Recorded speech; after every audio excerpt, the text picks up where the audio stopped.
جی بسم اللہ الرحمن الرحیم. السلام علیکم ناظرین. ایک بار پھر ممبر قومی اسمبلی محسن داوڑ صاحب ہمارے ساتھ موجود ہیں پشاور پریس کلب میں.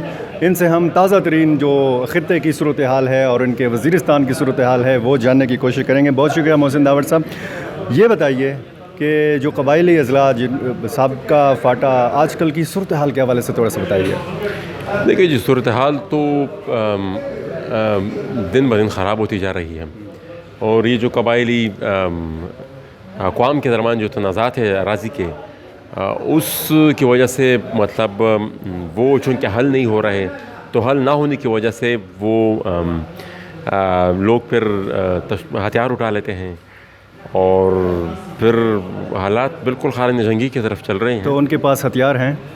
یہی تو ایک بہت بڑا سوال ہے کہ بھائی وہ تو کہتے تھے کہ بھائی ہم نے ڈی ویپنائزیشن کی ہے اور وہاں سے ہتھیار سارے اٹھا لیے ہیں، لیکن جو ہمیں انفارمیشن وصول ہوتی ہے جنہوں نے اٹھایا ہے وہی واپس دے رہے ہیں. نہیں، تو آپ تو قبائل کی بات کر رہے ہیں کہ قبائل نے آپس میں ہتھیار اٹھا لیے، تو ان کے پاس ہتھیار ہیں. تو یہ میں کہہ رہا ہوں نا، جو ان کے ہتھیار لے کر گئے تھے وہی لوگ دوبارہ ان کو دے رہے ہیں یا انہی کے اوپر بیچ رہے ہیں. اچھا محسن، آپ کی بڑی مؤثر آواز ہے پارلیمنٹ کے اندر، لیکن اگر منظور پشتین صاحب کو سنا جائے تو وہ نہیں مانتے پارلیمانی سیاست کو، ایسا ہی ہے؟ وہ تو اپنا جواب خود دیں گے. تو ہم یہ سمجھ سکتے ہیں کہ منظور پشتین اور محسن داوڑ کی راہیں جو ہیں وہ الگ الگ ہو گئی ہیں؟ نہیں، راہیں تو الگ نہیں ہے. دیکھیے جی، وہ تو شروع میں بھی جب ہم پی ٹی ایم بنا رہے تھے تو میں بھی ایک سیاسی جماعت کا حصہ تھا. ان کی نوجوانوں کی جو ان کا ونگ ہے نیشنل یوتھ، اس کا میں مرکزی چیئرمین تھا. ہمارے ساتھ بہت سیاسی پارٹیوں کے لوگ تھے، سیاسی پارٹیوں کے ورکرز نے ہی یہ تنظیم بنائی تھی. تو ایسا کوئی مسئلہ نہیں ہے. یہ تو ایک تحریک کے چند نکات پر یہ متفق ہے، باقی تو ابھی بھی اس میں کئی سیاسی پارٹی کے لوگ ہیں. تو کوئی نئی تنظیم بنانے چاہ رہے ہیں، کوئی نئی سیاسی جماعت؟ نئی تنظیم فی الحال تو نہیں بن رہی، جب بنے گی سب کو پتہ چلے گا. نہیں، ہم سن رہے ہیں کوئی سیاسی جماعت بنا رہے ہیں. میں نے کہہ دیا کہ جب بنے گی سب کو اس کا منشور کہاں تک پہنچا ہے؟ فی الحال تو کچھ ہے نہیں، تو منشور کیا، جب بنے گا تو منشور بھی اعلان ہوگا، نام بھی اعلان ہوگا، سب کچھ اعلان. مستقبل میں ارادہ ہے کوئی اس طرح کا؟ دیکھیے جی، ہم سیاسی لوگ ہیں، سیاسی فیصلے ہی کریں گے.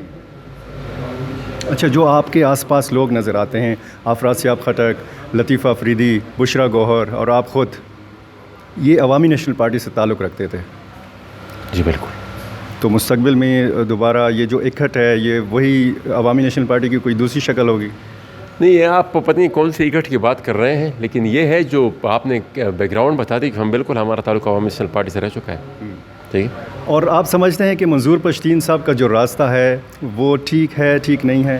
دیکھیے جی، وہ راستے جو بھی اس مٹی کے لیے آواز اٹھاتا ہے، جس رنگ جس شکل میں بھی اٹھاتا ہے، میرے خیال میں ہم اس کو غلط نہیں کہہ سکتے. پختونوں کے اتحاد کے لیے کوئی کوشش ہو رہی ہے؟ بنیادی چیز ہے، میرا تو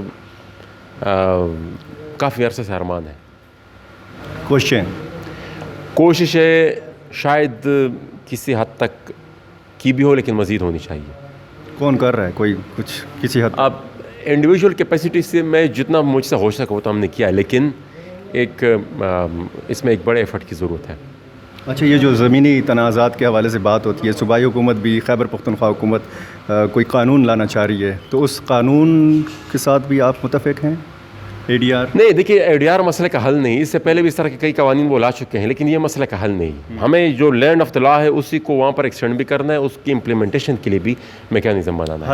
حل تھوڑا سا جلدی میں نے بتا دیا نا جناب، میں نے بتا دیا کہ بھائی لینڈ سیٹلمنٹ ہونی چاہیے. ایک اس طرح کا آپ کمیشن بنا دیں جو جائے لینڈ سیٹلمنٹ کرے، اور پھر وہ لینڈ سیٹلمنٹ کے بنیاد پر ایک تو جو فرسٹ فیصلے آلریڈی ہو چکے ہیں انہی جو اراضیوں کے تنازعات ہیں، عدالت اس کو نہ چھیڑے.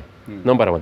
نمبر 2، جو انسالوڈ ڈسپیوٹس ہیں اس کے لیے بھی لینڈ سیٹلمنٹ ہونی چاہیے. اسی کی بنیاد پر عدالتوں کو وہ فیصلے کرنے چاہیے. امن خراب ہے وہاں پہ، دوبارہ کیسے بحال ہوگا؟ امن خراب ہے بالکل. یہ جو اراضی کے تنازعات ہیں اس کو پھر سے وہاں پر اٹھانا، یہ بھی اسی سلسلے کی ایک کڑی ہے کہ وہاں پر بد امنی ہی ہم نے رکھنی ہے اس علاقے میں، تاکہ اپنی جو جنگی اقتصاد ہے اور ریجنل اسٹریٹجک انٹرسٹ جو ہے اس کے لیے اس خطے کو استعمال کر سکیں. Thank you. محسن داوڑ، آپ کا بہت شکریہ. ناظرین، آپ کا بھی بہت شکریہ.